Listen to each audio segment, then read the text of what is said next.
This is a 1984 Porsche 911.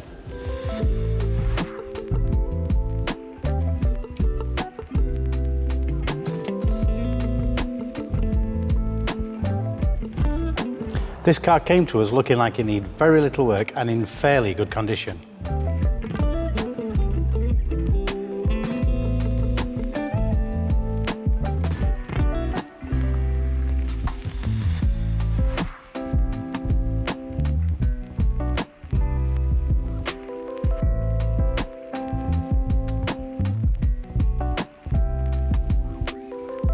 But that verdict was short-lived.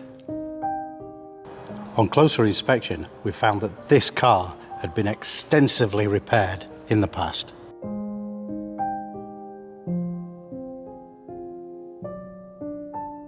Unfortunately, these repairs were very poor and we started finding more and more.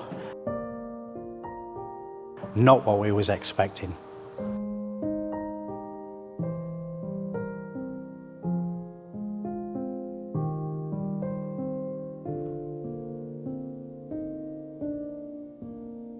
So we placed it on the ramp, and after extensive investigation, we found that this car needed so much work that it was probably destined for the scrapyard.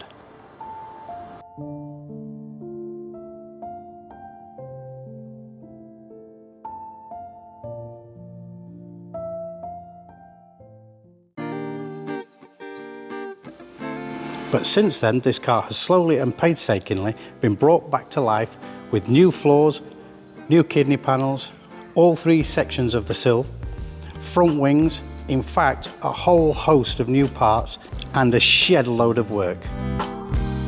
Since restoring the structure of this 911, it's been treated to some nice big wide arches and some tasteful mods that have yet to be revealed. We are now at the point where this 911 should start to transform over the next few episodes as we start to rebuild it. So today we're going to start seam welding all these arches that we've just tacked in, as well as all those panels. And try on these huge new wheels that have been supplied by the customer. So let's grab some tools and let's crack on.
So what you can see me doing here is I'm slowly welding our way around. Now, where we tacked our panel on, about 1.5 inches away from each other, what we're doing from there is we're popping on a couple, 2 to 3 tack welds to join that weld up, and then we're moving another inch away.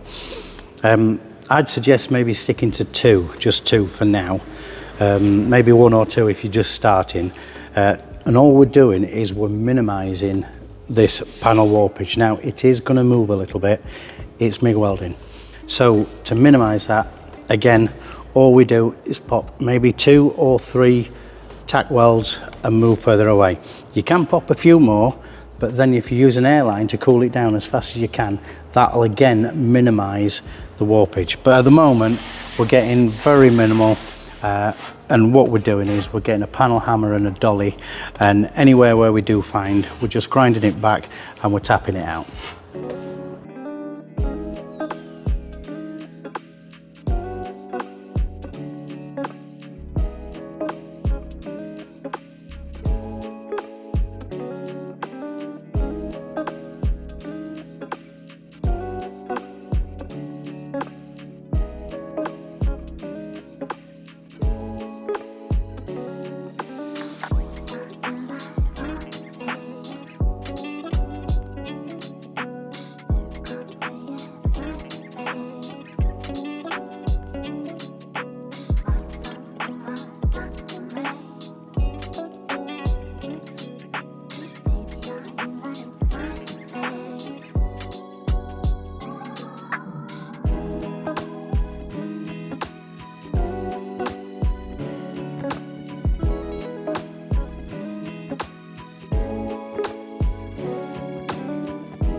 Right, so once again what I've done here is I've added a little bit more weld to the tacks. Unfortunately I forgot to press play or record on my phone, but it's now tacked just a little bit better, not a lot, just a couple of little tacks all the way across.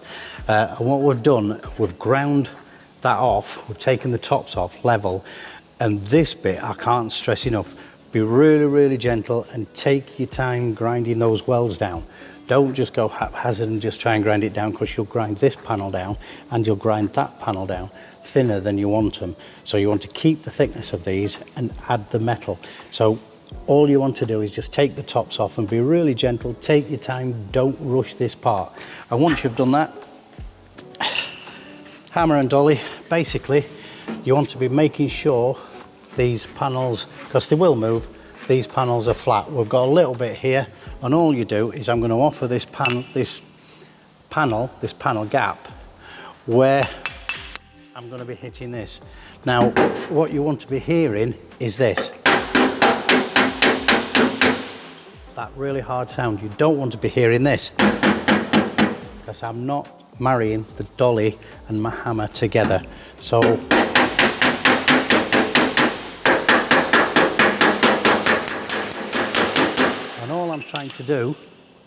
all I'm trying to do is get them so they're level after I've ground my welds down.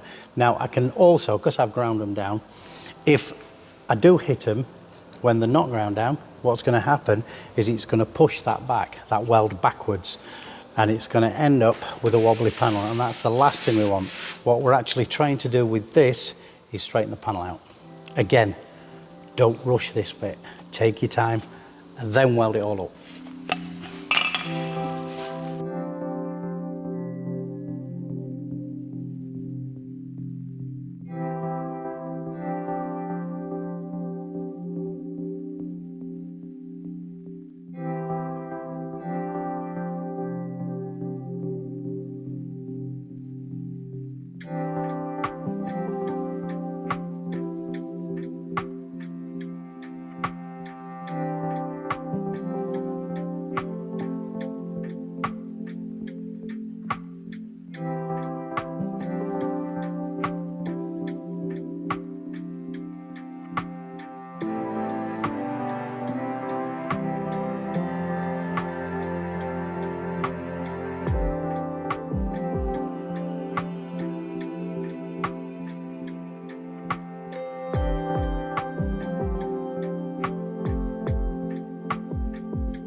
Now it's all seam welded in and ground down.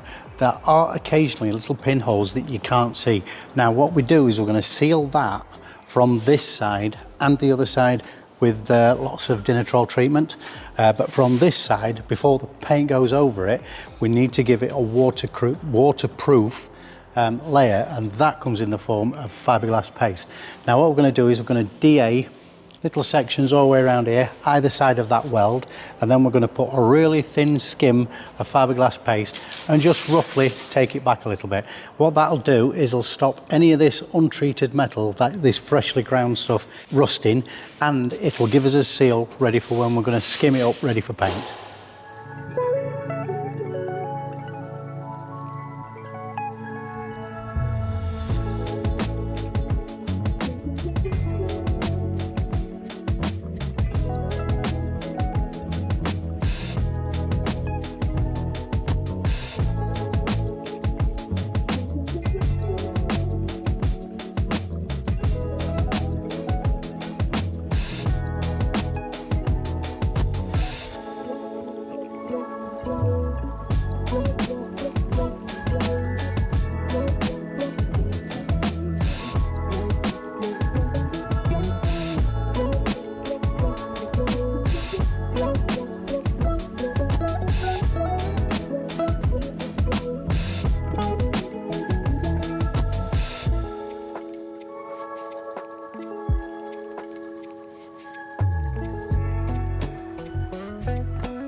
So now that it's got a layer of fiberglass on there to give us a watertight barrier for this paint in case we've forgotten any little pinholes in here, what we're going to do is we're going to do the other side, but we're going to do it off camera because it's incredibly boring. So for now, we're going to get this bracing out so we can continue with the inside, and we're going to get these nice big fat wheels on so we can see how it's going to marry up to these arches.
when we were cutting the bracing out, you saw us use the angle grinder and the cutty saw. Now, the reason for that is when we're cutting through the bracing, sometimes it can shift, and when it does, if it traps this blade, it will shatter the blade. So just cut halfway through and then finish it off with something that's not going to break like that. You can use a hacksaw, you can use just about anything. That's just in case your bars move. Now in this case, I think the one up here slipped across a little bit. That would have probably grabbed hold of my blade. So now that's all done, there is still spots that we do have to clean up, but the good news is the doors still fit perfectly and the measurements across the top are good. Now what we do have is just over here all the measurements for all the Porsches. So all across the doors, the door shuts, the back. So what we're going to do is we're going to re-measure everything up, make sure nothing's moved at all. The doors do line up, everything looks good. So we are happy, but we do want to check and make sure. And then what we're going to do, then what we're going to do is we're going to jack up the side of the car and we're going to get those new wheels fitted.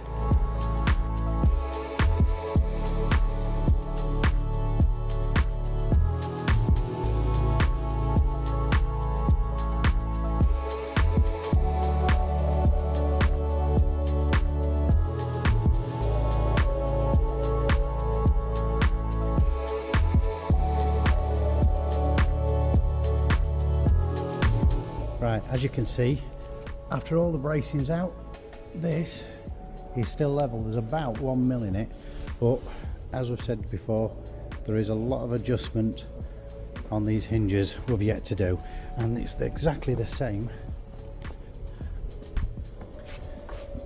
the other side. There's about 1 mil difference in this, but that's with the adjustment of the door. So all's good.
Right, so I'm sure you'll agree that that wheel spacing is much better for these arches. Now, there's no weight in the car at all, no engine, anything like that. So obviously the suspension's all over the place. So at the moment it looks like a 4x4. But the customer is going to put this on coilovers. So that's going to sort out all the ride height and everything. Maybe these arches need rolling before we get this car into paint. But that's it for this video, guys. If you've enjoyed the video, leave us a like and smash that subscribe button. Till then, we will see you in the next one.